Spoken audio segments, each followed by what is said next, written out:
As one whiff of gas can kill a man, there must be a gas mask for every fighter. Protection against totalitarianism's next madness. Splinterless glass discs are carefully selected.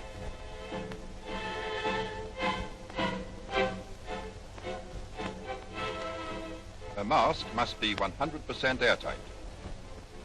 Factory tests detect leaks by air pressure underwater. Better throw that out. Now eyepieces are wired in, other components adjusted, but how does a gas mask work? By neutralizing the effect of poison, which is filtered out in this container and filled with charcoal and other substances.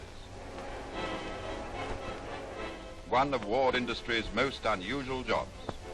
Girl sculptors model heads, big heads, small heads, and fat heads.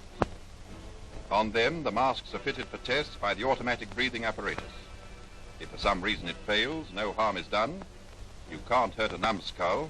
Think of all the Italian generals who are still alive. No, the Mickey Mouse cartoon is not about to start.